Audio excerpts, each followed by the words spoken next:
Welcome to movers and shakers. आजकल Congress party हर किसी के साथ अलायंस करने में लगी हुई है। उसका बस चले तो वो भी टूथपेस्ट और साबुनों की तरह एक स्कीम शुरू कर दे। आइए आइए 2 एमपीज की एंट्री के साथ 10 एमपीज की एंट्री फ्री पाइए। इस स्कीम की लास्ट डेट हमेशा के लिए ओपन है। लेकिन पुराने कांग्रेसी इतने सारे गठजोड़ों के खिलाफ हैं। जितनी पार्टियां उतने ही पंगे, इसीलिए सिर्फ 2 ही चंगे। अरे भैया, जब आपके विचार इतने ही महान है तो पंडित शेखर सुमन का कहना मानिए और बीजेपी से विवाह कर डालिए। एमएनएस की कसम, इस जोड़े को पूरा देश दुआएं देगा। भाई, जब दोनों पार्टियां राजी तो क्या करेंगे मुलायम जी। पर एक डर पंडित शेखर सुमन को खाया जा रहा है, कहीं ऐन शादी वाले दिन कांग्रेसियों के सबसे फेवरेट लालू जी बीजेपी वालों के यहां जाकर ये न कह दें, कांग्रेसी ठीक 8 बजे आपके यहाँ पहुंच जाएंगे, पर हम आपसे एक बात तो कहना भुतला गए। घबराइए नहीं, हमें कुछ नहीं चाहिए, बस हम इतना चाहते हैं आपके सारे एमपीज कांग्रेस में शामिल हो जाएं। ओहो, हमें क्या मालूम था, कांग्रेसी भी वही चाहते हैं जो हम चाहते हैं। ये लीजिए, शादी कैंसिल। काम खराब हो गया लालू, काम खराब हो गया लालू, काम खराब। Ladies and gentlemen, we have 2 out-of-town guests tonight. International pop star and erstwhile new kid on the block, Joey McIntyre, all the way from America. And style and fashion guru, Ravi Bajaj, all the way from the capital. But before that, give a large round of applause to Cherokee and the Rubber Band. Thank you.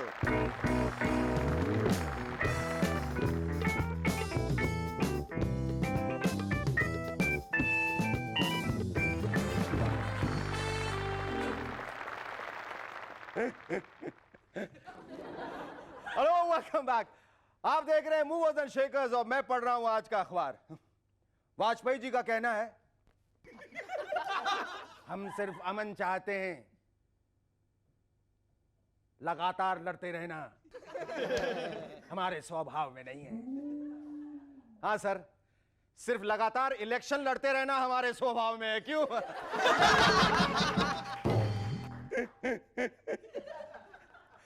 Devanand साहब फरमाते हैं, कांग्रेस को छोड़कर बाकी सारी पार्टियां सिर्फ हिलती डुलती अस्थिर सरकारें ही दे पाएंगी। लेकिन सर, आप हिलना डिलना छोड़कर स्थिर होना कब सीखेंगे? हाँ? जयललिता जी का कहना है, मैंने बिना शर्त कांग्रेस को सपोर्ट दिया है। जी हाँ, शर्तें तो आप सरकार बन जाने के बाद रखेंगे, क्यों है ना? दिलीप कुमार साहब फरमाते हैं, मुझे उन जवानों पे फक्र है जो देश की खातिर फ्रंट पे पूरी बहादुरी से लड़ी। और दिलीप साहब, हमें उन बुड्ढों पे फख्र है जो अब देश के अंदर पूरी बहादुरी से इलेक्शन लड़ेंगे। पिछले दिनों कांग्रेस ने हरियाणा सरकार को पहले समर्थन दिया और फिर 19 दिनों में समर्थन वापस ले लिया। वाह, काफी फास्ट काम होने लग गया है, नहीं? अगर यही हाल रहा तो वो दिन दूर नहीं जब 2 पार्टियों के लीडर कुछ इस तरह से बातें किया करेंगे। हाँ भाई, 10 कितने घंटे की सपोर्ट चाहिए? ओ जी, बस यही कोई। ओ छेती बोल, यूपी से सपोर्ट खींचने का टाइम हो जा रहा है। अच्छा, ठीक है, 2 घंटे की सपोर्ट दे दो। 2 घंटे की, ठीक है, निकाल 2 सूटकेस। 2 सूटकेस? ये तो बहुत ज्यादा है भाई, मैं तो रेगुलर कस्टमर हूं, 1 हफ्ते में 3 बार सपोर्ट ले चुका हूं। चल, चौथी बार दे, पूरे पैसे निकाल, 5वीं सपोर्ट फ्री कर दवाऊंगा। और अब कुछ the good news and the bad news. नहीं, इस बार उल्टा, पहले बैड न्यूज फिर गुड न्यूज। सबसे पहले बैड न्यूज यह है कि राबड़ी जी के ऑफिस से एक बहुत ही जरूरी फाइल गायब हो गई। पर साथ ही साथ गुड न्यूज यह है कि वो बहुत जरूरी फाइल कौन सी थी किसी को कुछ नहीं पता। बुरी से बुरी खबर यह है कि मेरे दोस्त जस्सी के पूरे घर में बरसात का पानी भर गया है। लेकिन अच्छी से भी अच्छी खबर यह है कि जस्सी के घर के सारे लोग उस पानी में तैरना सीख गए। हादसे भरी बैड न्यूज यह है कि जिला हरदोई के एक सिनेमा हॉल की छत गिर गई, पर तसल्ली देने वाली गुड न्यूज यह है कि वहां मिठुन साहब की फिल्म चल रही थी, पूरा हॉल खाली था। पिछले दिनों मुजफ्फरपुर की एक रैली में सोनिया जी ने कहा, बिहार का नाम ऊंचा करने के लिए हर एक को दिमाग बदलने की जरूरत है।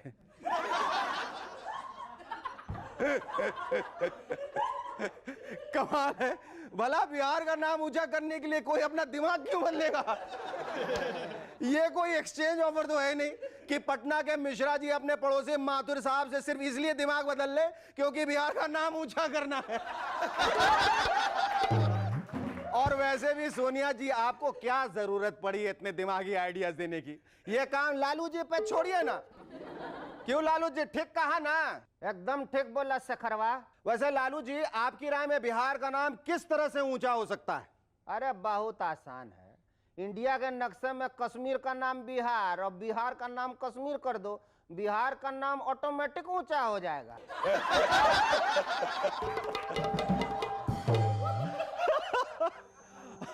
वाह लालू जी वाह, क्या लॉजिक दिया है। ऐसा करने से उस इलाके का टेंशन हमेशा के लिए खत्म हो जाएगा। टेंशन? कैसा टेंशन लालू जी? अरे बुढ़बा कितना भी नहीं समझता। हमारा पड़ोसी देश जब वहां कश्मीर की जगह बिहार देखेगा तो कभी अटैकिंग नहीं करेगा, क्योंकि उसको तो कश्मीर चाहिए, वो बिहार लेकर क्या करेगा?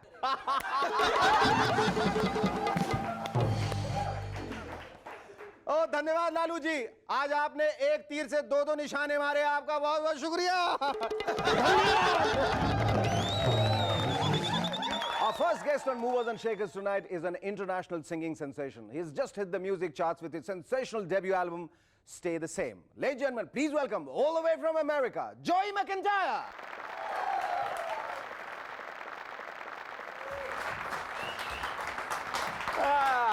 Can I have the mic? Oh, yes. So thank you very much. It was absolutely breathtaking. Yes. Yes. I believe you are here backing me to promote your debut album, Stay the Same. Yeah. And it's met. Did you ever imagine that it would be such a phenomenal success? No. I mean, you know, when you're trying to work hard on your music and just, you know, for a while, I did this kind of on my own, and I decided to go a different way and just, you know, work hard and to know halfway across the world that they know your music and they're singing your songs, you know, and they speak different languages, Yes. but they still understand it. It's a beautiful thing. So this is the debut album, Stay the Same, with Joey McIntyre. Give him a hand. It's doing wonderful. Joey, how did you think of releasing it on the internet? And who thought of it? Well, basically, you know, necessity is the mother of invention. You know what I mean? And, yes. and when I went to record companies, they would either wanted to change it or didn't want to do it, and I just got tired of waiting around, so I did it on my own. Did you always imagine yourself to be a singer, a musician, right from the beginning? Pretty much. Yes? I mean, my whole family's been involved in the arts and in theater and stuff, and so I've been singing since I was 6 years old. So it's just in the blood, you know. Yeah, but I believe you also, you know, gave acting a shot in between.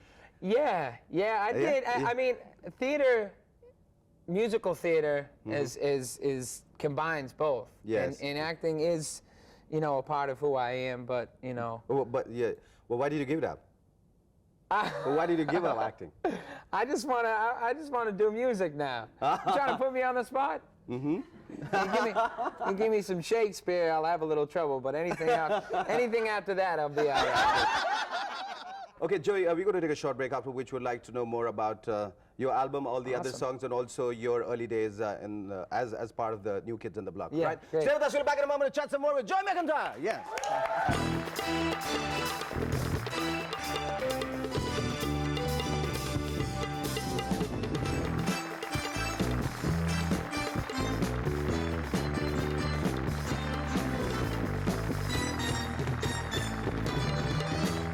Oh, welcome back to M&S once again. I want to tell you something, man. You want to tell me something? Yes. Yes? आपका show बहुत अच्छा है. Yes, the best. I want to tell you something too. Yeah. आपका album बहुत बहुत अच्छा है. Ah, nice. All right, tell us about your early days as part of the New Kids on the Block. You were the youngest Yep. of the lot. I was a little guy. Yeah. And, you know, I carried them on my back for several years, and I just got sick of them, you know? Were there a lot of pressures trying to prove yourself constantly? It was tough, This you is know what I tough, yeah. mean? It was tough. I mean, we had some goings on inside the group, and we would, you know, I mean, Were we you the ever best of- part of the internecine politics? Were you always kind of sidestep because you're the youngest? No, stay away. No, Yeah. we'll take charge of the group. And it Was still didn't work, you know? It still didn't work. Yeah. But it was fun. I mean, we got to travel the world and see our dreams come true, and you know, it was more than we could ever imagine, and it was a lot of fun, and it afforded me the opportunity to do what I'm doing now, you know. So it was great. Joey, how do you intend handling your success? I mean, like you've been very successful, and now with your, you know, you're coming out independently, and you come out with your debut album, which is so hugely successful.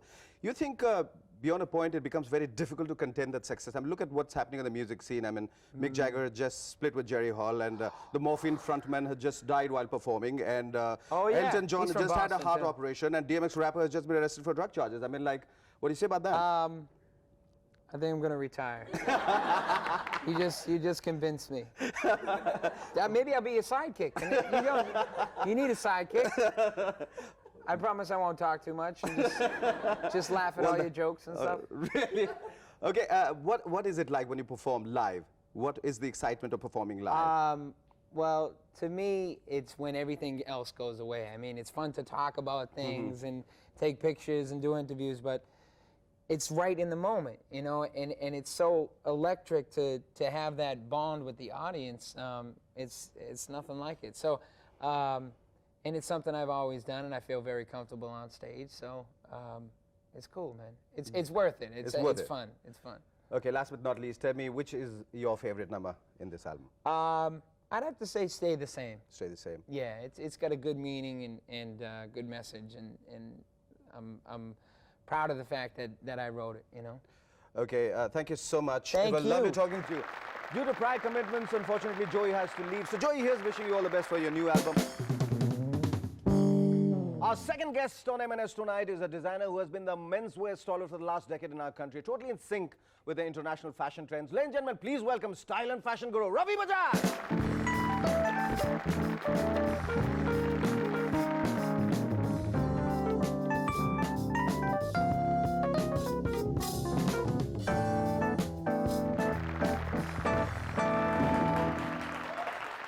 Ravi, thank you so much for coming on our show. My pleasure. सबसे पहले बात तो आप ये बताइए कि मेरे हाथ में कड़ा है और आप सरदार होते हुए आपने कड़ा नहीं पहना है, क्यों? ये इसका मतलब ये है कि मैं अच्छा सरदार नहीं हूँ। लेकिन आप अच्छे सरदार हो ना हो, लेकिन आप बहुत अच्छे डिजाइनर हैं। शुक्रिया।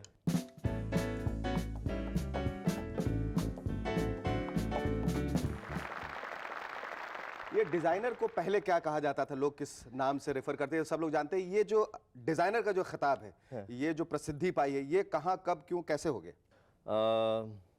4 साल पढ़ाई करो कॉलेज में। जब हम गए थे तो यहाँ कॉलेज थे ही नहीं डिज़ाइन के लिए। हाँ। तो मेरे को लंदन जाना पड़ा था। अच्छा। तो इनफैक्ट जब मैं रिजर्व बैंक गया था लेने फॉरेन एक्सचेंज, तो उसने लिस्ट खोली अपनी। कहता है किस लिए जाना है आपको, कौन से कोर्स के लिए? मेरा फैशन डिज़ाइन। क्योंकि 10 तो कोर्स थे। कहते नहीं इसमें तो है नहीं। इसमें तो नहीं है। क्यों पैसा बर्बाद कर रहे हैं मुल्क का। अच्छा। तो उस वक्त ये हाल था। तो मेहनत करनी पड़ती है 4 साल। तो मेंस फैशन का जो ट्रेंड है, जो आपने शुरू किया, उसकी शुरुआत कहाँ से हुई, कैसे आपने सोचा उसके बारे में, और आपने कैसे सोचा कि वो सक्सेसफुल होगा इंडिया में? शुरुआत ऐसे हुई कि 12-13 साल पहले जब मैं वापस आया, तो यहाँ पे हमारे यहाँ जैसे हमने कहा कि लेडीज बुटीक्स थी सिर्फ। हाँ। For man there was nothing. No. एक आधा लेबल था कुछ छोटा मोटा, दैट्स इट, वो भी शर्ट्स का। तो हमारे यहाँ कोई इंडस्ट्री थी ही नहीं। तो लेकिन उस वक्त टाइम जो था वो ठीक था शुरू करने के लिए कुछ काम। अच्छा। इसलिए मैंने शुरू किया and I concentrated on mains fashion for long time. जानबूझकर मैंने ज़्यादा कॉन्सेंट्रेट किया उस पर, क्योंकि उस वक्त बिल्कुल रॉ फील थी ये men's लोगों को fashion ये की। भी नहीं मालूम था कि गुच्ची कैसे बोलते हैं, वर्साचे कैसे वो तो बोलते हैं, आज भी नहीं मालूम। वाई से अच्छा आज भी नहीं मालूम, फिर भी पहनना चाहते फिर भी हैं। पहनते हैं। हाँ। लेकिन एटलीस्ट पहनते तो हैं। Ravi will take a short break, after which tell me what makes a Ravi Bajaj garment so special and different from any other designers. Think about it. We'll also talk more about fashion changing trends and Ravi's very special fashion tips for the season. Don't go away, stay tuned. We'll be back in a moment to chat some more with Ravi Bajaj.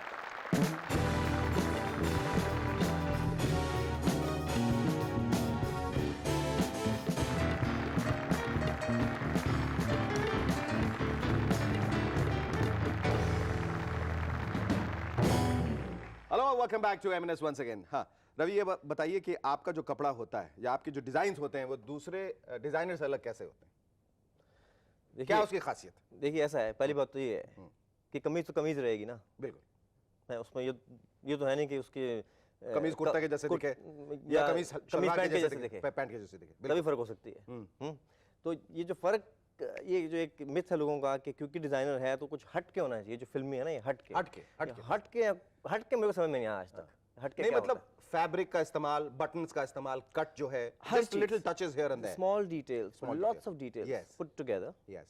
Whether it's fabric, whether it's the shape, whether it's the quality. To me, the most important thing, what makes a garment a designer garment? Uski quality. Okay, Ravi, since you are here, we expect you to give us very special fashion tips for the season. Monsoon में क्या पहनना चाहिए? Monsoon में best तो कुछ ना पहनिए तो बेहतर है। In touch with nature. Yes, absolutely. क्योंकि पानी के, बारिश के पानी में काफी मिनरल्स वो तो हर सीजन के लिए अच्छा है, लेकिन मैं पूछ रहा हूँ कि हर सीजन, हर वक्त, हर जगह के लिए वही सबसे बेहतर है। लेकिन वैसे क्या पहनना चाहिए बारिश में? ऐसा है कि ये जो प्रेडिक्शन हैं कि सीजन में क्या पहनो ना पहनो, ये सब कॉमन सेंस से होती हैं कि भैया गर्मी है तो कॉटन पहनो, ब्रीदेबल फैब्रिक पहनो, ठंड है तो कुछ मोटा पहनो कि ठंड ना लगे। ये कॉमन सेंस है। यार नो इतना ये बिग डील क्यों बनाते हैं लोग कि प्रेडिक्शन क्या है? प्रेडिक्शन खाक है, प्रेडिक्शन कुछ नहीं है। हाँ, लेकिन ये भी कहना चाहूँगा कि ये भी बात गलत है कि लोग बोलते हैं कि अच्छा बारिशें हो गई तो पुराने जूते निकाल लो, पुरानी ट्राउजर निकाल लो, पुरानी जैकेट निकाल लो। बिल्कुल बिल्कुल। That's terrible. क्योंकि बारिश ही हुई है, कोई अकाल नहीं पड़ा। कभी ऐसा लगता है कि ये बंदा अगर मेरा सूट पहनता है तो बहुत अच्छा लगता है, इसने करेक्ट सूट नहीं पहना हुआ, इसने करेक्ट कपड़े नहीं पहने, फैब्रिक इसका गलत है, कट गलत वो तो मैं हर 2 मिनट में सोचता हूँ। और सबके बारे में सोचता हूँ सिवाय अपने Ravi, right? But tell me, I mean like frankly, I mean like if you have to dress up Atal ji, probably our prime minister, what would you give him?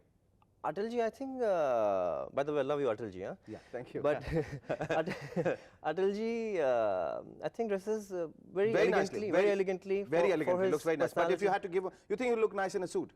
Yeah, why not? I've seen him in a t-shirt. Really? And pants, yeah. Pink trousers and t-shirt. And he doesn't, thing is, his kurta makes you look humongous. For instance, Daler Mehendi. If you see him on TV, he looks like a huge guy. But he's not. He was somewhere with me the other day, and he's like a 32-inch waist. I was shocked to see. That just goes to prove that you have to wear the right clothes. ये लोग अपने आप, you have to know, Absolutely. you know, what to wear to accentuate your. And that also goes to prove that if at all in life, if you are interested about the way you look and you want to look good, then you have to wear a Ravi Bajaj outfit, right? Thank you so much. It was lovely talking to you. आज का ये खत भेजा है कलकत्ता से बॉबी घोष ने।